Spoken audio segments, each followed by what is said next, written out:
A gathering storm. The massive space station Alpha Centauri hung in the void like a jewel among the stars. Its crystalline structures caught and reflected the light of distant suns, creating rainbow patterns that danced across its surface. Inside, the Grand Assembly Hall, representatives from hundreds of worlds gathered for the annual Galactic Trade Summit. The air hummed with the sound of universal translators working overtime to convert thousands of different languages into something resembling understanding. Ambassador Elena Vasquez sat quietly at the small table marked with Earth's symbol. Around her, delegates from dozens of species filled the enormous chamber. The Zeltharians, with their blue-scaled skin, whispered among themselves. The insectoid Montari clicked their mandibles in what might have been conversation. Even the gaseous ethereals had managed to compress themselves into roughly humanoid shapes for the occasion. Elena had been Earth's representative for 5 years now. She had learned to read the subtle signs of alien body language, to understand when the clicking sounds meant amusement and when they meant contempt. Right now, she was hearing a lot of contempt. The reason stood at the center of the chamber, commanding attention like a force of nature. Supreme Admiral Zaraxis of the HFY Empire was an impressive sight. Nearly 3 meters tall, his reptilian form was covered in scales that shifted from deep purple to black, depending on his mood. 4 arms emerged from his torso, each ending in claws that could tear through steel. His eyes glowed with an inner fire that spoke of intelligence and cruelty in equal measure. When he spoke, his voice carried across the hall like thunder. "Fellow beings of the galaxy," Zaraxis began, his words translated into hundreds of languages simultaneously. "Today marks the beginning of a new era. The HFY Empire has brought order to 47 star systems. We have ended wars, eliminated poverty, and created prosperity wherever our ships have traveled." Elena kept her expression neutral, but internally she noted the careful word choice. The HFY had indeed ended wars by conquering everyone involved. They had eliminated poverty by making everyone equally enslaved. As for prosperity, that seemed to apply only to the HFY themselves. However, Zaraxis continued, one system continues to resist the natural order. One primitive world clings to outdated concepts of independence and self-determination. His 4 eyes fixed on Elena. The humans of Earth have repeatedly refused our generous offers of protection and guidance. Laughter rippled through the chamber. The Mantari delegates buzzed with amusement. Several Zeltharian representatives made musical sounds that Elena's translator interpreted as chuckling. Even some of the smaller species who usually remained silent during these gatherings allowed themselves small expressions of mirth. Elena had expected this. Earth's technology was indeed primitive compared to most galactic civilizations. Human ships were built from metals and alloys, not the energy-formed materials that other species used. Earth's weapons fired physical projectiles instead of pure energy. To most aliens, humans looked like children playing with toys. "The time for patience has ended," Zaraxis announced. A holographic display materialized above his head, showing the HFY home system.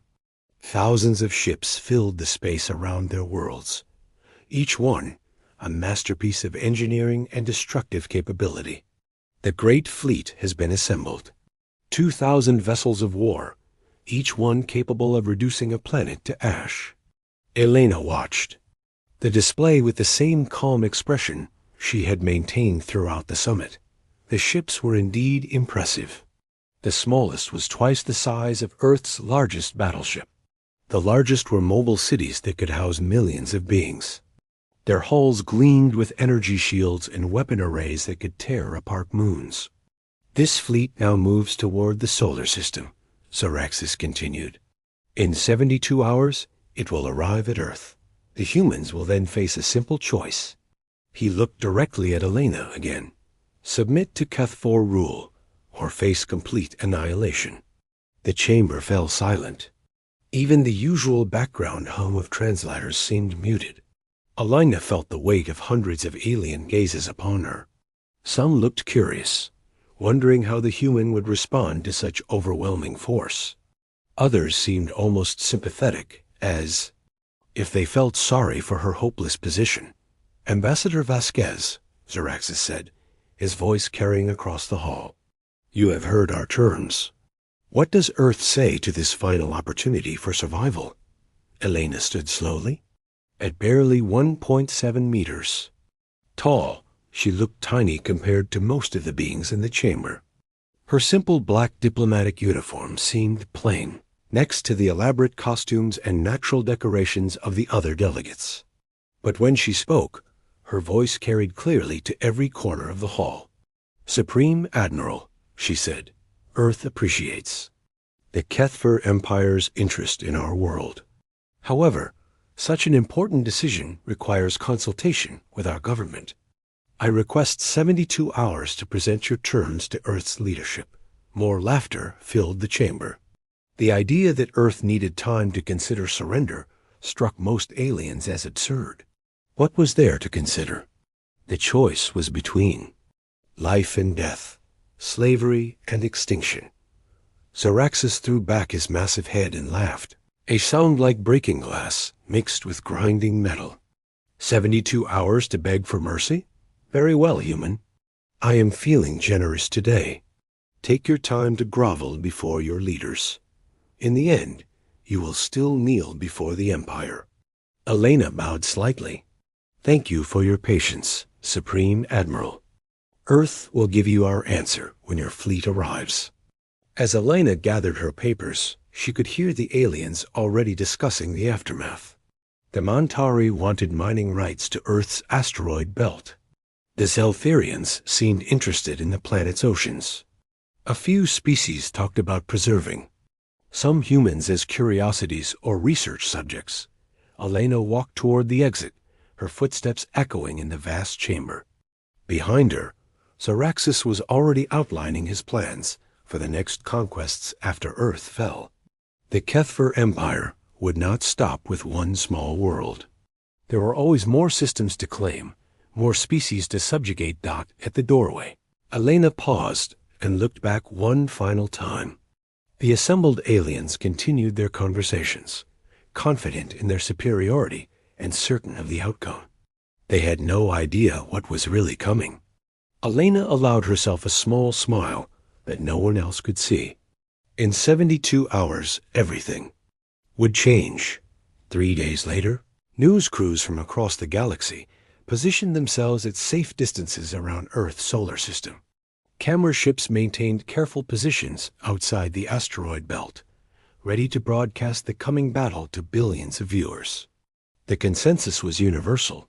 This would not be a battle at all, but an execution. The Zelfirian Broadcasting Network had deployed their best reporting team. "In just hours," announced their lead correspondent, "we expect to witness the end of human independence. Military experts predict Earth's defenses will collapse within minutes of the first attack." Betting pools opened on civilized worlds throughout the galaxy. The odds were not about whether Earth would lose, but about how quickly. Most aliens wagered on less than 30 minutes. A few optimistic souls bet on an hour, but they were considered fools. Admiral Thane Blackwood stood on the bridge of the Earth defense ship Unity, watching the outer solar system through the main viewer. Around him, the rest of Earth's defensive fleet maintained formation. 43 vessels in total, everything humanity could muster. They looked small and fragile against the vastness of space, like toys scattered by a child. "Admiral," called out Lieutenant Commander Sarah Kim from her sensor station. "Long-range arrays are detecting hyperspace distortions at the edge of the system. Multiple contacts, massive displacement signatures." Thane nodded grimly. "Here they come. All ships, prepare for contact, maintain formation, and wait for orders." The space around Pluto began to ripple and distort. Reality seemed to fold in on itself, as massive ships pushed through from hyperspace. One by one, the Kethver Great Fleet emerged from the void.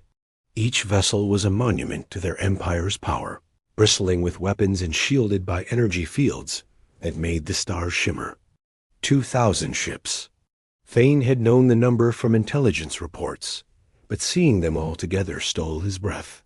They filled the space between planets, their hulls reflecting the distant sun's light in patterns that hurt to look at directly. The smallest Kethver vessel was 3 times larger than his flagship. The largest were artificial worlds that could house entire populations. "Sir," Sarah reported, her voice tight with tension, "all enemy ships are charging their primary weapons. They're not even bothering with shields yet." "Steady," Thane replied. "Wait for the signal." On Alpha Centauri station, Elena watched the same scene on a massive display screen. The Galactic Trade Summit had been transformed into a viewing party for Earth's final moments. Most of the alien delegates seemed excited by the prospect of witnessing such overwhelming force in action. Supreme Admiral Zoraxis appeared on the main screen, broadcasting from his command ship. Behind him, Kethver officers worked at stations that looked like works of art compared to human technology.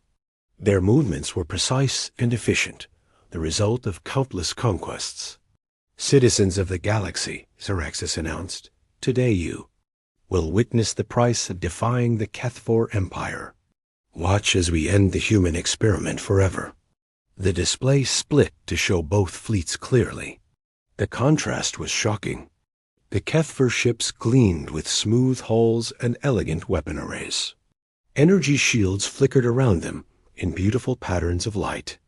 They moved in perfect formation, like dancers performing a deadly ballet. Earth's ships looked primitive. By comparison, their hulls were rough metal welded together in functional shapes. Weapons appeared to be mounted wherever they would fit. No energy shields protected them, just armor plating that looked thick but inadequate. They seemed to barely hold together as they drifted through space. "Look at those pathetic humans," laughed a Montari delegate. "Their ships are falling apart before the battle even begins." "I almost feel sorry for them," added a Zeltharian representative. "They have no idea what they're facing." Zoraxis opened a communication channel to the human fleet. His image appeared on screens throughout both armadas and across the galaxy. "Admiral Blackwood," he said, his voice carrying the confidence of someone who had never lost a battle. "I offer you one final chance. Surrender now, and your deaths will be quick. Resist, and we will make sure you suffer." Thane appeared on the return channel. He looked calm in his simple blue uniform. No fancy decorations or ceremonial armor. Just a human officer doing his duty. "Admiral Zoraxis," he replied, "Earth's answer has not changed. We will not surrender." The aliens watching gasped. Even facing certain death, the humans refused to give up. It seemed impossible. No species could be that stubborn, that foolish. Zoraxis's eyes blazed with anger. "Then you have chosen extinction. Do not expect mercy for your foolishness." "We don't expect mercy," Thane said quietly. "We never have." The channel closed. Across the galaxy, billions of beings held their breath. The moment had finally arrived. Zoraxis turned to his weapons officer. "Begin the attack. Target their command ship first. I want Admiral Blackwood to watch his fleet die before we finish him." "Yes, Supreme Admiral," the officer replied, his claws moving across the control panel. "All ships report ready to fire." "Fire at will," Zoraxis commanded. But before the Kethver weapons could discharge, Thane gave his own order. His voice was calm and steady as he spoke into his communicator. "All ships, this is Admiral Blackwood. Begin Protocol 7. The human ships did not move to attack. They did not raise shields or attempt to flee. They simply stopped where they were, 43 vessels floating motionless in space, waiting. "What are they doing?" asked the Zeltharian reporter. Why aren't they fighting back? On Alpha Centauri, Elena watched with the same calm expression she had worn for days. Several alien delegates turned to stare at her, confusion evident in their movements and sounds. Ambassador Vasquez called out a Montari representative. Your ships appear to be malfunctioning. They're not even trying to defend themselves. Elena smiled slightly. They're doing exactly what they're supposed to do. The Kethfer fleet continued its advance, weapons charging to full power. Victory seemed certain. The galaxy watched and waited for the final moment. But something was wrong. The camera operators noticed it first. The Kethfer ships were still moving forward, but communications from their fleet had gone silent. Zaraxus's image flickered and disappeared from the screens. His officers stopped working at their stations. One by one, the magnificent Kethvo warships began to drift. What's happening? Demanded a Zeltharian delegate. Why have they stopped responding? Elena turned to face the assembled aliens. Her calm smile had grown wider. Protocol 7 is complete, she said simply. In space, 2,000 Kethfor warships floated silent and dark. Their weapons powered down, their engines went cold. Somewhere in that vast fleet, no one answered when the galaxy tried to call. The silence that followed was deafening. Across the galaxy, news anchors struggled to find words to describe what they were witnessing. The most powerful military force in known space had simply stopped responding. 2,000 warships, each one capable of destroying planets, drifted through space like ghost ships. Captain Sarah Mitchell stood on the bridge of the Earth Defense Ship Horizon, staring at her sensor displays in amazement. The readings made no sense according to everything she knew about space combat. The Kethfer ships showed normal power signatures. Their hulls remained intact, and their weapon systems were still operational. But something was terribly wrong. Captain, called out her science officer, Lieutenant David Park. I'm reading 0 life signs from the entire enemy fleet. No heat signatures, no movement, no biological activity at all. Sarah turned to look at him, her face pale. 0 life signs? That's impossible. Run the scan again. David's fingers flew across his console, checking and rechecking the data. Confirmed, ma'am. 2,000 ships, estimated crew of over 10 million beings, all showing 0 life signs. The words hung in the air like a death sentence. 10 million Kethfor soldiers and crew members had simply vanished. Not destroyed, not wounded, not evacuated. Just gone. On Alpha Centauri Station, panic was spreading through the Galactic Trade Summit. Delegates from dozens of species demanded explanations. Universal translators worked frantically to keep up with the flood of questions and accusations in hundreds of languages. This is impossible, shouted a Montari delegate, his mandibles clicking rapidly. What weapon could kill crews without damaging ships? How do you destroy life without leaving any trace? All eyes turned to Elena, who remained seated at her small table. She appeared completely calm, as if she had expected this outcome all along. The contrast between her composure and the chaos around her was unsettling. Ambassador Vasquez called out Counselor Vextari, a tall, thin being from the Neutral Axiom Collective. Your species owes the galaxy an explanation. What have you done? Elena stood slowly, her movements deliberate and controlled. The chamber fell silent as she prepared to speak. Even the news cameras focused on her, broadcasting her words to billions of viewers across civilized space. The Kethfer Empire was warned, Elena said in a clear, steady voice. They chose to ignore that warning. The consequences of their choice are not Earth's responsibility. That's not an answer, shouted a Zeltharian delegate. Tell us what weapon you used. What technology could do this? Elena smiled, and for the first time, The expression didn't seem entirely human. We used no weapon. We deployed no technology. We simply removed something that was protecting them. The aliens exchanged worried glances. What could humans possibly remove that would cause such devastation? Before anyone could ask, emergency alarms began blaring throughout the station. News reports flooded every screen, showing new developments in the solar system. The Kethvar Reserve Fleet had arrived. 1,000 more ships, responding to the silence from their advance force. They demanded to know what had happened to their missing comrades. Their commander, Admiral Zethkal, Zeraxis' second-in-command, was broadcasting threats and ultimatums. ***.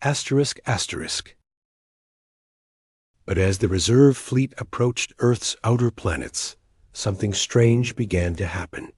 The Kethvar crews started reporting disturbing symptoms. Headaches that felt like ice picks in their brains. Visions of empty corridors filled with whispers. Shadows that moved when no one was looking. Within hours, Admiral Zethkal ordered his fleet to retreat to a safe distance.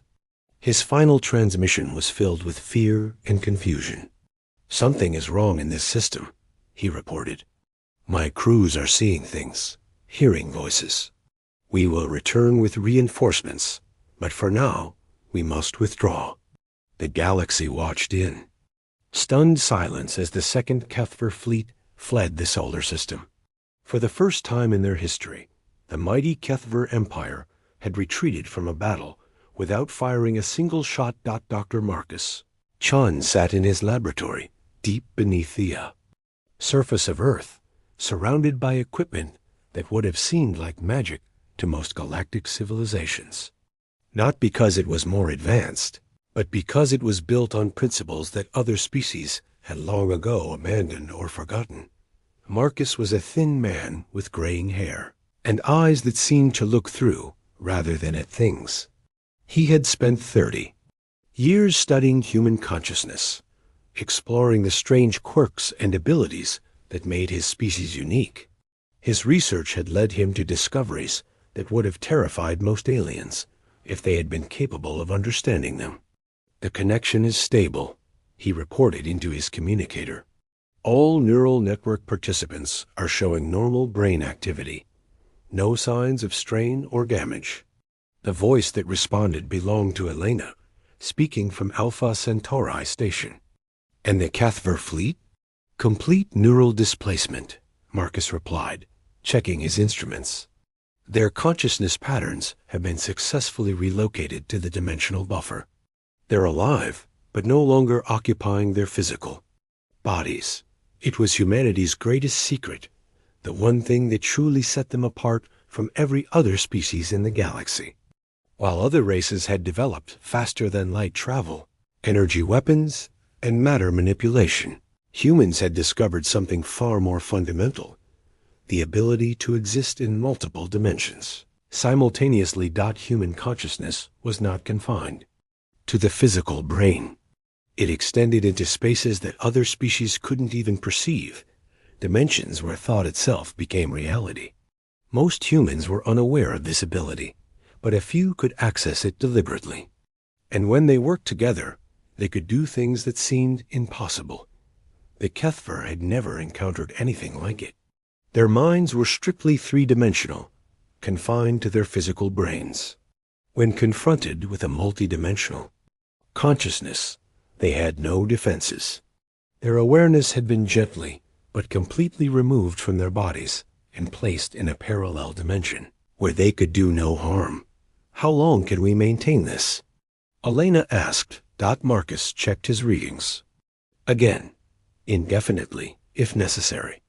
The participants are volunteers, and they understand the importance of what we're doing. They're prepared to maintain the connection for as long as needed." Across Earth, 300 humans sat in meditation chambers, their minds linked in a network that spanned dimensions. They were ordinary people, mostly teachers, artists, farmers, and engineers who had discovered their unique abilities and chosen to use them for the protection of their world. They felt no strain, no discomfort.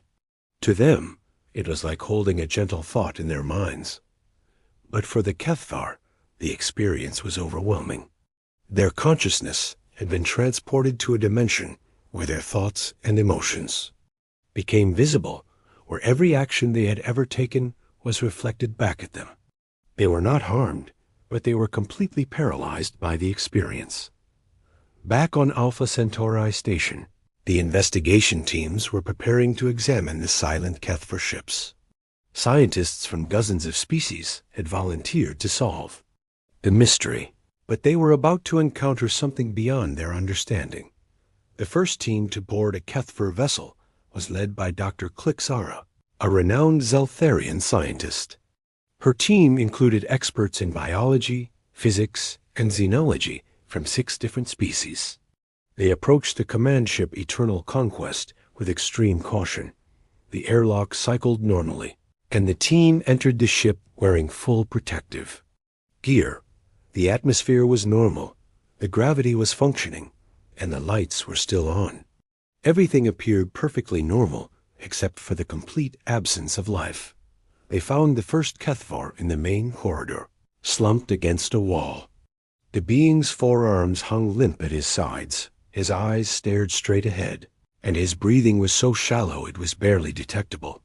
He was alive, but completely unresponsive. "Fascinating," Dr. Klixara muttered, running her scanner over the motionless figure. "All biological functions are normal. Brain activity is minimal, but present. It's as if he's empty." They found the same thing throughout the ship. Thousands of Kethvar crew members, all alive but completely vacant. They sat at their stations, stood in corridors, or lay in their quarters, but none of them responded to any stimulus.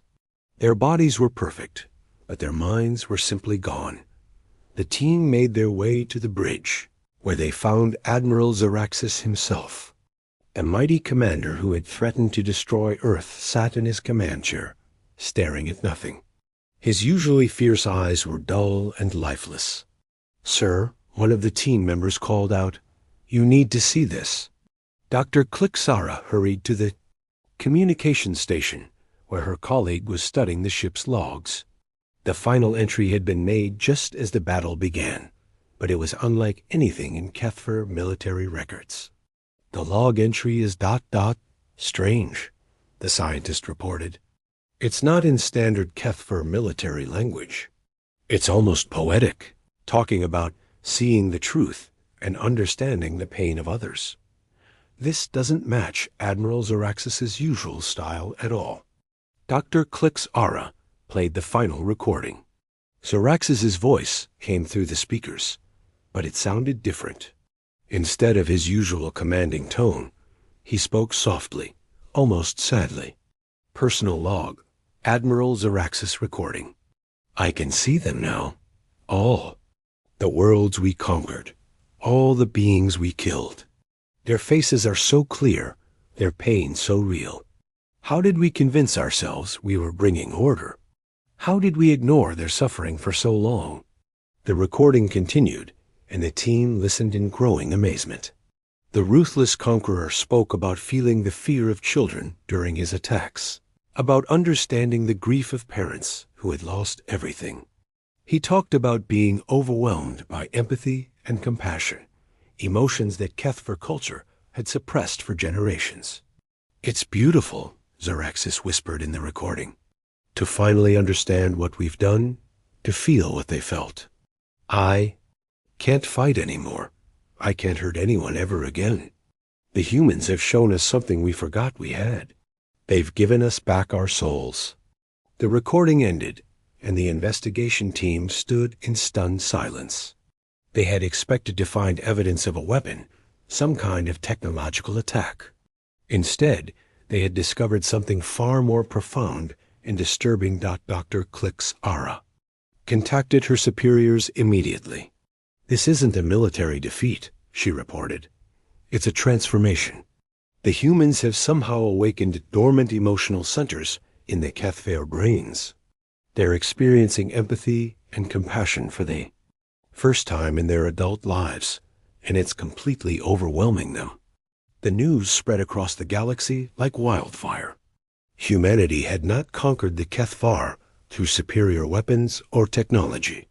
They had simply reminded them of their own capacity for feeling, for caring about others.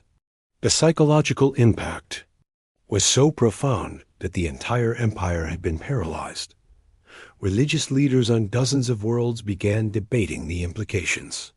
If consciousness could be manipulated across dimensions, what did that mean for the nature of the soul? Philosophers questioned whether humans had the right to change another species' fundamental nature, even to prevent war, but the most immediate concern was practical. If humans could do this to the Kethvar, what was to stop them from doing it? To other species? The balance of power in the galaxy had shifted overnight, and no one was sure what that meant for the future. Elena stood before the Galactic Trade Summit one final time, addressing the assembled delegates. The chamber was quieter now, the mockery and laughter replaced by uncertainty and fear. Earth has no desire to conquer or control other species, she said simply. We used our abilities only to defend ourselves against unprovoked aggression. The Kethvar fleet will be returned to their home system unharmed, though changed. They will have the opportunity to build a new society based on understanding rather than conquest. A Montari delegate raised one of his four arms. But what guarantee do we have that humanity won't use this power against others? Elena smiled, and this time the expression was completely human again. The same guarantee you had before you knew. We possessed this ability. Our word, our character, and our actions. We are not conquerors, despite what you may have believed. We are simply people who refuse to be conquered.